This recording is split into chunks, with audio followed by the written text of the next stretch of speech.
Jangan lupa subscribe YouTube channel Metro TV News dan jangan lupa nyalakan notifikasinya.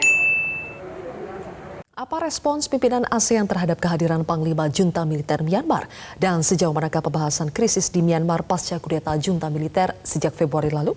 Kita sudah terhubung dengan rekan Nadine Utomo. Nadine, apakah pemerintah Indonesia atau pimpinan ASEAN yang hadir di KTT ASEAN sudah memberikan respons terkait dengan kedatangan Panglima Junta Militer Myanmar? Ya Zilvia, dari pihak Presiden Joko Widodo sudah menyampaikan keterangan pers nasionalnya sekitar pukul 17.45 waktu Indonesia bagian Barat. Namun sebelumnya kita lihat dulu bahwa untuk pertemuan antar pemimpin negara ASEAN atau ASEAN Leaders Meeting sudah resmi selesai digelar. Tadi dimulai sekitar pukul 1.30 waktu Indonesia bagian Barat dan selesai sekitar pukul 4 sore waktu Indonesia bagian Barat. Dari 10 negara, ini ada 3 negara yang diwakili oleh utusan khususnya karena 7 negara lainnya diwakili langsung oleh pemimpin negara, baik itu Perdana Menteri, Panglima Militer maupun Presidennya langsung. Dari 3 negara yang tidak menghadirkan pemimpin negara atau mengirim utusan delegasinya adalah Thailand, Filipina, dan Laos. Ketiga negara ini, ketiga utusan ini meninggalkan gedung terlebih dahulu dan menurut informasi yang kami dapatkan setidaknya sebagian besar dari pemimpin negara ASEAN ini langsung menuju Bandara Soekarno-Hatta untuk pulang langsung ke negara masing-masing. Kita lihat juga bahwa untuk pengamanan lebih dari 4.000 personel diterjunkan untuk mengamankan ASEAN Leaders Meeting dan di tempat saya berdiri ini di kawasan Kebayoran Baru. Tadi jalanan sempat ditutup sekitar pukul 12 waktu Indonesia bagian Barat dan akhirnya dibuka sekitar pukul 5.30 waktu Indonesia bagian Barat. Dan tadi Presiden Joko Widodo menyampaikan bahwa Indonesia mendesak agar kekerasan yang ada di Myanmar ini segera dihentikan agar demokrasi dan juga perdamaian dapat segera terwujud.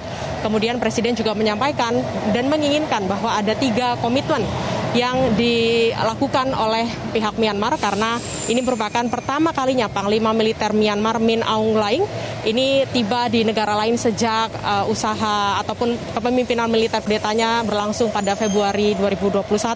Dari 3 poin yang diinginkan Presiden Jokowi agar segera dilaksanakan oleh Panglima Militer, yang pertama adalah penghentian kekerasan oleh pihak militer Myanmar dan meminta pihak lain untuk menahan diri sehingga terjadi dialog yang inklusif.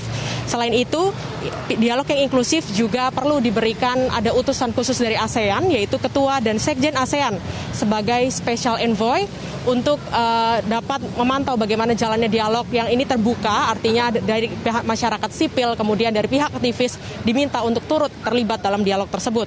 Kemudian komitmen yang ketiga, yaitu agar akses bantuan kemanusiaan ini dibuka bagi negara-negara ASEAN yang tentunya akan dikoordinir oleh Sekjen ASEAN. Berikut pernyataan selengkapnya dari Presiden Joko Widodo. Perkembangan situasi di Myanmar sesuatu yang tidak dapat diterima dan tidak boleh terus berlangsung. Permintaan komitmen kedua, proses dialog yang inklusif harus dimulai. Tahanan politik harus segera dilepaskan. Dan perlu dibentuk Special Envoy ASEAN, yaitu Sekjen dan Ketua ASEAN untuk mendorong dialog dengan semua pihak di Myanmar. Ya, untuk sekedar informasi bahwa menurut Asosiasi Bantuan Tahanan Politik bahwa sudah ada 737 warga yang tewas semenjak terjadinya ataupun kepemimpinan oleh Panglima Militer Myanmar. Kemudian di satu sisi Presiden Joko Widodo juga menyampaikan bahwa Ketua atau Sekjen ASEAN juga akan menyampaikan 5 poin yang sudah disepakati dalam ASEAN Leader Meeting tersebut. Kita akan lihat kapan dan apa saja poin yang akan disampaikan oleh Ketua dan Sekjen ASEAN. Kembali ke Anda di studio, Zilvia. Nadine Utomo, terima kasih atas laporan Anda.